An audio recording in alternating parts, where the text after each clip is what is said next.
வரலாறு எப்போதுமே வெற்றியாளர்களால் எழுதப்படுகிறது என்று சொல்வார்கள். ஆனால் சில நேரங்களில் வரலாறு தோற்கடிக்கப்பட்டவர்களின் மௌனத்தில் இருந்தே மீண்டும் துளிர்க்க தொடங்குகிறது. 2009 மே மாதம் பூகோளத்தின் வரைபடத்தில் ஒரு சிறிய தீவு. அந்த தீவின் வடக்கு பகுதியில் முள்ளிவாய்க்கால் என்ற ஒரு குறுகிய நிலப்பரப்பு. அங்கே ஒரு இனம் தன் கடைசி மூச்சை இழுத்துவிட்டுக் கொண்டிருந்தது. வங்கக்கடலின் ஒரு கரையில் ரத்தம் வழிந்தோடிய போது மறுகரையான தமிழ்நாட்டில் ஒரு மிகப்பெரிய அமைதி நிலவியது.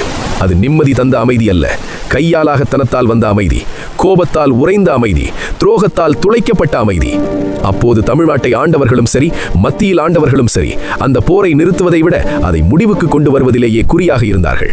தமிழர்களின் மனங்களில் தீராத காயம் ஏற்பட்ட அந்த நாட்களில் அரசியல் மேடைகளில் ஒலித்ததெல்லாம் வெறும் இரங்கல் தீர்மானங்கள் மட்டுமே.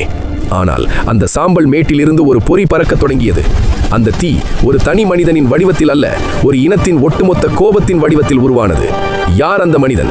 சினிமா என்ற மாய உலகத்தில் கைதட்டல்களுக்கு நடுவே வாழ்ந்து கொண்டிருந்த ஒரு கலைஞன் ஏன் அந்த பளபளப்பான வாழ்க்கையை தூக்கி எறிந்துவிட்டு சிறைச்சாலையின் 2 குவர்களுக்குள் செல்ல துணிந்தார்? இது சீமான் என்ற தனி மனிதனின் கதை மட்டுமல்ல, இது நாம் தமிழர் என்ற உணர்வு ஒரு அரசியல் இயக்கமாக மாறிய வரலாறு.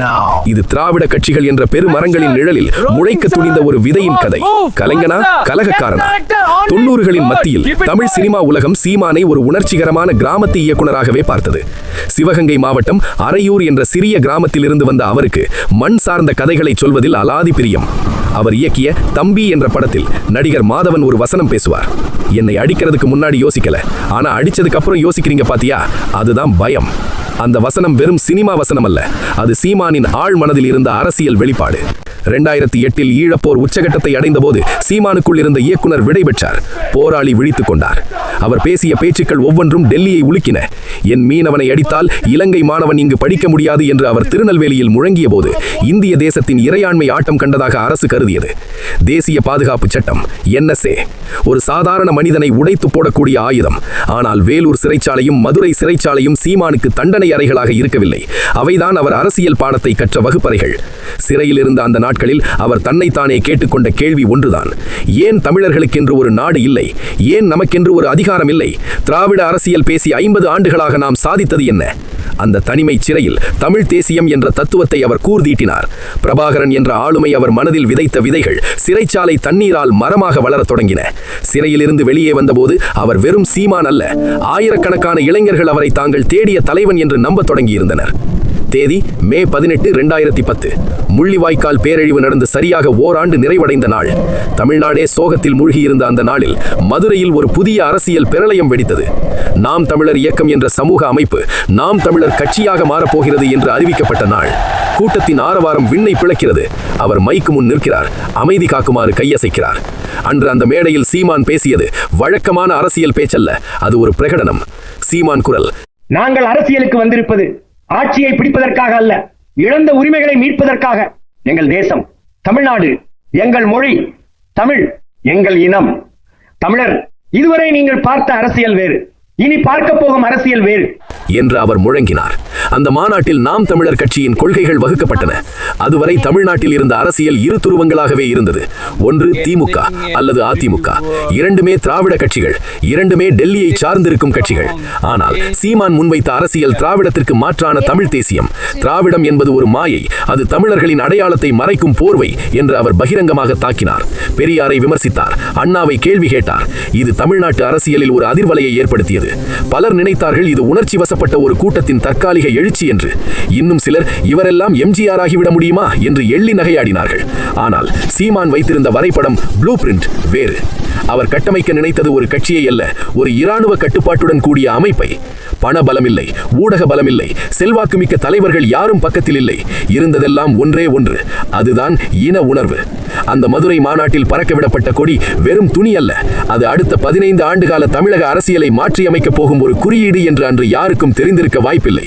கட்சி தொடங்கியாகிவிட்டது. ஆனால் தேர்தல் களம் என்பது உணர்ச்சிகளை மட்டும் வைத்து வெல்லக்கூடிய இடமா? 2011 தேர்தல் வந்தது. சீமான் எடுத்த அந்த விசித்திரமான முடிவு நண்பர்களையும் எதிரிகளையும் குழப்பத்தில் ஆழ்த்தியது. காங்கிரஸை வீழ்த்துவோம், ஆனால் நாங்கள் போட்டியிட மாட்டோம். அது என்ன தந்திரம்? இலக்கு ஒன்று, திசை வேறு. Target locked. 2011 சட்டமன்ற தேர்தல். இது தமிழக வரலாற்றில் மிக முக்கியமான தேர்தல். ஏனென்றால் இது வெறும் ஆட்சி மாற்றத்திற்கான தேர்தல் மட்டுமல்ல, ஈழப் போருக்கு பின் வந்த முதல் தேர்தல். தமிழர்களின் மனதில் ஆறாத வடுவாக இருந்த 2009ஆம் ஆண்டு படுகொலைக்கு ஜனநாயக முறைப்படி தீர்ப்பு எழுதப்பட வேண்டிய நேரம். சீமான் முன் ஒரு பெரிய கேள்வி இருந்தது. கட்சி ஆரம்பித்து விட்டது, தேர்தலில் போட்டியிடுவதா வேண்டாமா? போட்டியிட்டால் டெபாசிட் கூட கிடைக்காது என்று எதிர்க்கட்சிகள் எக்காலமிட்டன. கூட்டணி வைத்தால் கொள்கை நீர்த்து போகும். அப்போதுதான் சீமான் அந்த ராஜதந்திர முடிவை எடுத்தார். சீமான் பத்திரிகையாளர் சந்திப்பு. கேமரா பிளாஷ்கள் மின்னுகின்றன. சீமான் மிக தீவிரமாக பேசுகிறார். இந்த தேர்தலில் நாம் தமிழர் கட்சி போட்டியிடவில்லை. ஆனால் நாங்கள் சும்மா இருக்க போவதில்லை. எங்கள் இனம் அழிய காரணமாக இருந்த காங்கிரஸ் பேரியக்கத்தை இந்த மண்ணிலிருந்து வேறெடுப்பதே எங்கள் முதல் வேலை. காங்கிரஸை வீழ்த்த யார் பலமாக இருக்கிறார்களோ அவர்களை ஆதரிப்போம். இது ஒரு விசித்திரமான அரசியல் நிலைப்பாடு. இலை மலர்ந்தால் ஈழம் மலரும் என்ற கோஷத்தை நம்பி அதிமுகவிற்கு மறைமுக ஆதரவு கொடுத்தார் சீமான். ஊர் ஊராக சென்றார். அதிமுகவிற்கு ஓட்டு கேட்கவில்லை, காங்கிரசுக்கு ஓட்டு போடாதீர்கள் என்று பிரச்சாரம் செய்தார். வாசலில் பதற்றம். காங்கிரஸ் வேட்பாளர்கள் பிரச்சாரத்திற்கு செல்லும் போது நாம் தமிழர் கட்சியினர் கருப்பு கொடி காட்டுவதும் அந்த பிரச்சாரம் மிக கடுமையாக இருந்தது. காங்கிரஸ் போட்டியிட்ட 63 தொகுதிகளில் 58 தொகுதிகளில் அக்கட்சி படுதோல்வி அடைந்தது. வெறும் 5 இடங்களில் மட்டுமே காங்கிரஸ் வென்றது. தேர்தல் முடிவுகள் வந்த அன்று ஜெயலலிதா மீண்டும் அரியணை ஏறினார். ஆனால் அரசியல் விமர்சகர்களின் பார்வை சீமான் பக்கம் திரும்பியது. ஒரு கட்சி போட்டியிடாமலேயே ஒரு தேசிய கட்சியை தோற்கடிக்க முடியும் என்பதை சீமான் நிரூபித்திருந்தார். ஆனால் அந்த வெற்றியின் மகிழ்ச்சி நீடிக்கவில்லை. அதிமுக ஆட்சிக்கு வந்த சில மாதங்களிலேயே சீமான் எதிர்பார்த்த ஈழ ஆதரவு நிலைப்பாடு கிடைக்கவில்லை. மாறாக நாம் தமிழர் கட்சி மீதான அடக்குமுறைகள் மெல்ல தலை தூக்கின. நாம் நம்ப வேண்டியது மாற்றாரை அல்ல, நம்மைத்தான் என்ற பாடம் சீமானுக்கு 2011இல் மிக தெளிவாக புரிந்தது. 2011 முதல் 2016 வரையிலான காலகட்டம் தமிழகம் பல போராட்டங்களை கண்ட காலம். ஆட்சி அதிகாரம் கையில் இல்லை என்றாலும் மக்கள் போராட்டங்களில் முதல் ஆளாக நின்றார் சீமான். கூடங்குளம் அணு உலை எதிர்ப்பு போராட்டத்தில் இடிந்தகரையில் மக்களோடு மக்களாக நின்றார். தடியடி, கண்ணீர், புகைகுண்டுகளுக்கு நடுவே நாம் தமிழர் தம்பிகள் களம் கண்டனர். காவிரி டெல்டா மாவட்டங்களில் மீத்தேன் எடுக்கும் திட்டம் வந்தபோது அதை எதிர்த்து மிக கடுமையான விழிப்புணர்வை ஏற்படுத்தியது நாம் தமிழர் கட்சி.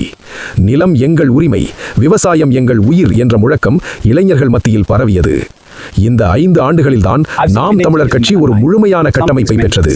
சும்மா கூட்டம் கூட்டுவது மட்டுமல்லாமல் வாரந்தோறும் பாசறை கூட்டங்கள், தெருமுனை பிரச்சாரங்கள் என கட்சி பூத் கமிட்டி வரை வளரத் தொடங்கியது. ஆனால் ஊடகங்கள் இவர்களை இருட்டடிப்பு செய்தன. சீமான் ஒரு உணர்ச்சி பேச்சாளர் மட்டுமே, அவரால் ஓட்டு வாங்க முடியாது என்ற பிம்பம் தொடர்ந்து கட்டமைக்கப்பட்டது.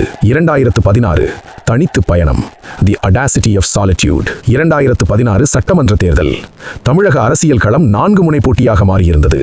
ஜெயலலிதா, கருணாநிதி, விஜயகாந்த் கூட்டணி, இதற்கு நடுவில் சீமான். அனைவரும் எதிர்பார்த்தது சீமான் அதிமுகவுடனோ அல்லது மக்கள் நல கூட்டணியுடனோ இணைவார் என்றுதான். ஆனால் சீமான் ஒரு அதிரடி அறிவிப்பை வெளியிட்டார். 234 தொகுதிகளிலும் தனித்து போட்டி. எங்களுக்கு பணம் இல்லை, ஊடகம் இல்லை, ஆனால் எங்களிடம் உண்மை இருக்கிறது என்றார் சீமான். கடலூர் தொகுதியில் முதல்வர் வேட்பாளராக அவரே களமிறங்கினார். சின்னம் இரட்டை மெழுகுவர்த்தி. தேர்தல் அறிக்கை வெளியிட்டார். அதுவரை தமிழகம் பார்க்காத ஒரு அறிக்கை அது. தரமான கல்வி, தரமான மருத்துவம் இலவசம், ஆனால் ஆடு, மாடு, மிக்சி, கிரைண்டர் இலவசம் இல்லை என்று நெஞ்சை நிமிர்த்தி சொன்னார். ஊடகங்கள் சிரித்தன. கலகலப்புக்காக சீமான் நிற்கிறார் என்று கேலி பேசினார்கள். விவாதங்களில் நாம் தமிழர் கட்சியினர் புறக்கணிக்கப்பட்டனர். முடிவுகள் வந்தன. ஜெயலலிதா மீண்டும் அரியணை ஏறினார். ஜெயலலிதா மீண்டும் ஆட்சி அமைத்தார். நாம் தமிழர் கட்சி பெற்ற வாக்குகள் 1.1%, சுமார் 4,50,000 வாக்குகள். வெற்றி பெற்றவர்களின் பட்டியலில் சீமான் பெயர் இல்லை. கடலூர் தொகுதியில் அவர் தோல்வி அடைந்தார், டெபாசிட் இழந்தார். எதிரிகள் கொண்டாடினார்கள். சீமானின் அரசியல் அஸ்தமனமாகிவிட்டது என்று எழுதினார்கள். ஆனால் அவர்கள் ஒரு விஷயத்தை கவனிக்க தவறினார்கள். அந்த 4,50,000 வாக்குகளும் ₹1 கூட லஞ்சமாக கொடுக்காமல், பிரியாணி பொட்டலம் கொடுக்காமல் முழுக்க முழுக்க கொள்கைக்காக விழுந்த வாக்குகள். அது ஒரு சிறிய விதைதான், ஆனால் அது வீரியமிக்க விதை.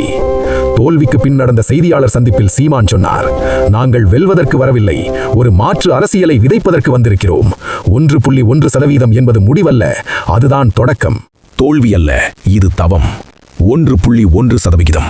அரசியல் வியாபாரிகளுக்கு இது ஒரு கேலிக்குரிய எண், ஆனால் கொள்கைவாதிகளுக்கு இது ஒரு நம்பிக்கை விதை.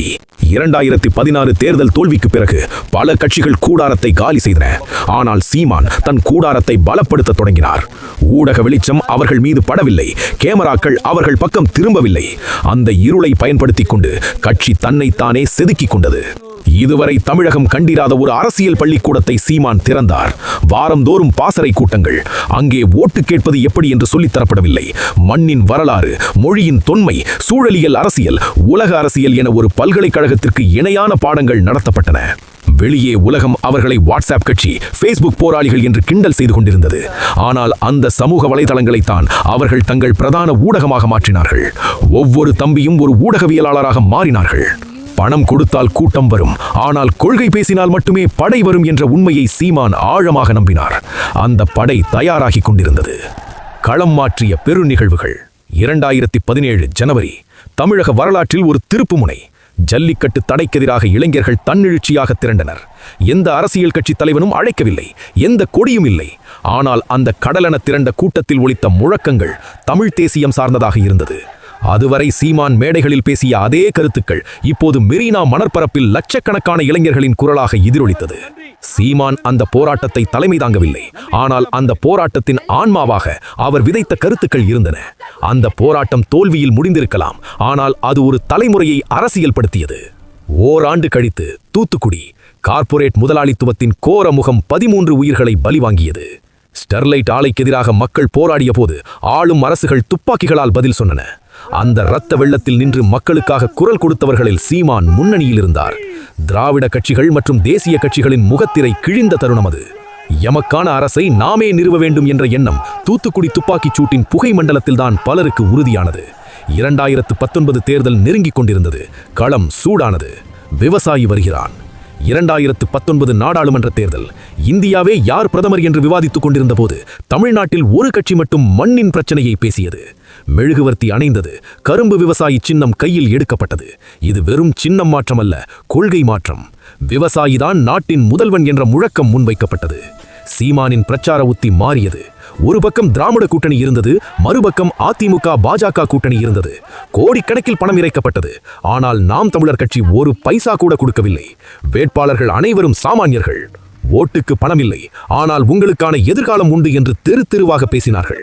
சமூக வலைதளங்களில் சீமானின் பேச்சுக்கள் காட்டு தீ போல பரவின. இளைஞர்கள் தங்கள் பெற்றோரிடம் சண்டையிட்டு நாம் தமிழர் கட்சிக்கு ஓட்டு போட வைத்தார்கள். முடிவுகள் வந்தபோது அரசியல் பண்டிதர்கள் அதிர்ந்து போனார்கள். இது நாடாளுமன்ற தேர்தல், மாநில கட்சிகளுக்கே வேலை இல்லாத களம். அங்கே நாம் தமிழர் கட்சி தனித்து போட்டியிட்டு கிட்டத்தட்ட 4% வாக்குகளை பெற்றது. 17 லட்சம் வாக்குகள்.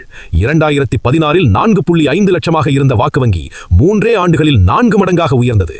பல தொகுதிகளில் தேசிய கட்சிகளையும் பலம் வாய்ந்த சாதிய கட்சிகளையும் பின்னுக்கு தள்ளி 3வது இடத்தை பிடித்தது. இது சாதாரண வளர்ச்சி அல்ல, ஒரு அசுர பாய்ச்சல். இனி இவர்களை புறக்கணிக்க முடியாது. இனி இவர்களை கேலி செய்ய முடியாது. தமிழக அரசியலின் மைய நீரோட்டத்தில் ஒரு 3வது பெரிய சக்தி அதிகாரப்பூர்வமாக தன்னை நிலைநிறுத்திக் கொண்டது. ஆனால் இது வெறும் வெள்ளோட்டம்தான். உண்மையான ஆட்டம் 2021இல் தான் இருந்தது. சொன்னதை செய்தல். Walking the talk. உலகம் முழுவதும் பெண் உரிமை பற்றி பேசாத தலைவர்களே இல்லை. ஆனால் பேசியதை செயலில் காட்ட துணிச்சல் வேண்டும். அந்த துணிச்சல் 2021 சட்டமன்ற தேர்தலில் தமிழகம் கண்டது. தேர்தல் ஆணையம் அறிவிப்பு வெளியிடும் முன்பே சீமான் ஒரு அறிவிப்பை வெளியிட்டார். 234 தொகுதிகள், 117 இடங்கள் ஆண்களுக்கு, 117 இடங்கள் பெண்களுக்கு. இது இந்திய தேர்தல் வரலாற்றிலேயே நடக்காத ஒன்று. ஜெயலலிதா போன்ற இரும்பு பெண்மணி ஆண்ட மண்ணில் கூட பெண்களுக்கு 50% இடஒதுக்கீட்டை எந்த கட்சியும் வழங்கியதில்லை. அரசியல் அனுபவம் இல்லாதவர்கள் என்றார்கள், பணம் படைத்தவர்கள் அல்ல என்றார்கள். ஆனால் சீமான் அவர்களை அறிமுகப்படுத்திய விதம் மாற்றாரின் கண்களை உறுத்தியது. என் தங்கைகள் ஆழ்வார்கள், என் அக்காக்கள் அதிகாரம் செய்வார்கள் என்று மேடையில் அவர் முழங்கிய போது அது வெறும் தேர்தல் உத்தி அல்ல, அது ஒரு சமூக புரட்சி. காளியம்மாள், டாக்டர் தமிழரசி என எளிய பின்னணியிலிருந்து வந்தவர்கள் வேட்பாளர்களாக அறிவிக்கப்பட்டனர். எதிர்க்கட்சிகள் பெண்கள் நின்று என்ன செய்ய போகிறார்கள், ஜெயிக்கவா போகிறார்கள் என்று கிண்டல் செய்தன. ஆனால் வெற்றியையும் தோல்வியையும் தாண்டி ஆண் ஆதிக்க அரசியல் களத்தில் சரிபாதி இடத்தை பெண்களுக்கு பிடித்துக் கொடுத்த அந்த ஒற்றை நிகழ்வு நாம் தமிழர் கட்சியை மற்ற கட்சிகளிலிருந்து தனித்து உயர்த்தி காட்டியது. அனல் பறந்த களம். The heat of the battle. 2016இல் கடலூரில் போட்டியிட்ட சீமான் 2021இல் சென்னையின் திருவொற்றியூர் தொகுதியை தேர்ந்தெடுத்தார். களம் மிக கடினமாக இருந்தது. தேமுக, அதிமுக என்ற இருபெரும் மலைகளோடு மோத வேண்டிய சூழல். மறுபுறம் தமிழகம் முழுவதும் விவசாயி சின்னம் பட்டி தொட்டியெல்லாம் பரவியது. கொரோனா கட்டுப்பாடுகள், பொருளாதார நெருக்கடி என எத்தனையோ தடைகள். ஆனால் நாம் தமிழர் தம்பிகள் சோர்வடையவில்லை. இந்த தேர்தலில் நாம் தமிழர் கட்சி முன்வைத்த முழக்கம் மாற்றத்திற்கான எளிய மக்களின் சீமானின் புரட்சி. லஞ்சம் கொடுக்கவில்லை, பரிசு பொருட்கள் இல்லை. ஆனால் வாக்குச்சாவடிகளில் நீண்ட வரிசையில் நின்ற இளைஞர்கள் தங்களின் முதல் தலைமுறை வாக்கை விவசாயி சின்னத்தில் செலுத்த துடித்தார்கள். தேர்தல் பிரச்சார கூட்டங்களில் சீமான் பேசிய சுற்றுச்சூழல் அரசியல், நீர் மேலாண்மை, கல்வி சீர்திருத்தம் போன்ற கருத்துக்கள் வழக்கமான அரசியல் கூச்சல்களுக்கு நடுவே ஒரு அறிவுபூர்வமான விவாதத்தை உண்டாக்கின. மூன்றாவது சக்தி, தி தேர்ட் ஃபோர்ஸ். முடிவுகள் வந்தபோது தமிழக அரசியலின் கணிதமே மாறியிருந்தது. சீமான் திருவொற்றியூரில் வெற்றி வாய்ப்பை இழந்திருக்கலாம், ஆனால் தமிழகம் முழுவதும் அவர் பெற்ற வெற்றி மகத்தானது. சுமார் 30 லட்சம் வாக்குகள், 6.7% வாக்கு வங்கி. மக்கள் நீதி மையம், அமமுக, தேமுதிக, பாமக, சில இடங்களில் என பல கட்சிகளை பின்னுக்கு தள்ளி பெரும்பாலான தொகுதிகளில் நாம் தமிழர் கட்சி 3வது இடத்தை பிடித்தது. கன்னியாகுமரி முதல் சென்னை வரை எந்த கூட்டணியும் இல்லாமல் தனித்து நின்று இவ்வளவு பெரிய வாக்குகளை பெறுவது சாதாரண விஷயமல்ல. இது ஒரு எச்சரிக்கை மணி. திராவிட கட்சிகளுக்கு இது ஒரு செய்தி. இனி எங்களை புறக்கணிக்க முடியாது. தேசிய கட்சிகளுக்கு இது ஒரு பாடம். பணம் விட கொள்கை வலிமையானது. 2010 ஒரு சிறு பொறியாக தொடங்கிய இயக்கம் 2021 ஒரு பெரும் காட்டு தீயாக மாறிவிட்டது. இனி இவர்களை அழிக்க முடியாது. வேண்டுமானால் தடுக்கலாம், ஆனால் அந்த தடைகளையும் உடைக்கும் காலம் வெகு தொலைவில் இல்லை. ஆனால் 2021 வெற்றிக்கு பிறகுதான் கட்சிக்கு சோதனைகள் வேறு வடிவத்தில் வரத் தொடங்கின. உட்கட்சி விவகாரங்கள், சின்னம் பறிப்பு என அடுத்த கட்ட சவால்கள் காத்திருந்தன. சின்னம் பறிப்பு ஒரு அரசியல் சதி. 2021 பெற்ற 30 லட்சம் வாக்குகள் ஆளும் வர்க்கத்தின் கண்களை உறுத்தியது. அரசியல் களத்தில் நேர்மையாக மோத முடியாதவர்கள் சூழ்ச்சியால் வீழ்த்த நினைத்தார்கள். 2024 நாடாளுமன்ற தேர்தல் அறிவிக்கப்பட்டது. தமிழ்நாட்டின் பட்டி தொட்டி எல்லாம் கொண்டு சேர்க்கப்பட்ட கரும்பு விவசாயி சின்னம் கடைசி நேரத்தில் பறிக்கப்பட்டது. காரணம், முன்கூட்டியே பதிவு செய்யவில்லை என்ற ஒரு தொழில்நுட்ப காரணம் சொல்லப்பட்டது. ஆனால் இது சாதாரண தடையல்ல, ஒரு கட்சியின் அடையாளத்தை அழிக்கும் முயற்சி என்பது அரசியல் தெரிந்த அனைவருக்கும் புரிந்தது. ஒரு பக்கம் கர்நாடகாவைச் சேர்ந்த பெயரளவில் உள்ள ஒரு கட்சிக்கு விவசாயி சின்னம் கொடுக்கப்பட்டது. மறுபக்கம் நாம் தமிழர் கட்சிக்கு சின்னமே இல்லாமல் தேர்தல் களம் வெறும் சில வாரங்களில் நெருங்கியது. எதிரிகள் கணக்கு போட்டார்கள். சின்னம் இல்லை என்றால் மக்கள் குழம்புவார்கள், வாக்குகள் சிதறும், நாம் தமிழர் கட்சி காணாமல் போகும் என்று நம்பினார்கள். கடைசி நேரத்தில் தேர்தல் ஆணையம் ஒதுக்கிய சின்னம் மைக், ஒலிவாங்கி. மைக் அது வெறும் கருவி அல்ல. விதி ஒரு விசித்திரமான விளையாட்டை விளையாடியது. எந்த கருவியை வைத்து சீமான் கடந்த 15 ஆண்டுகளாக தமிழ்நாட்டை விழிப்படையச் செய்தாரோ அதே மைக் இப்போது அவருடைய தேர்தல் சின்னமானது. சின்னம் முக்கியமல்ல, எண்ணம்தான் முக்கியம் என்ற ஒற்றை வரியை வைத்துக் கொண்டு களத்தில் இறங்கினார்கள். இரவும் பகலும் பாராமல் தம்பிகள் சுவர் விளம்பரங்களை மாற்றினார்கள். விவசாயி இருந்த இடத்தில் மைக் வரையப்பட்டது. இந்த தேர்தல் நாம் தமிழர் கட்சிக்கு ஒரு அக்னி பரீட்சை. ஒரு பக்கம் பாஜகவின் மோடி அலை என்று சொல்லப்பட்ட பிம்பம், மறுபக்கம் திமுகவின் பலமான கூட்டணி. இதற்கு நடுவில் சின்னம் மாறிய குழப்பத்தோடு நாம் தமிழர் கட்சி. ஆனால் களத்தில் ஒரு அதிசயம் நடந்தது.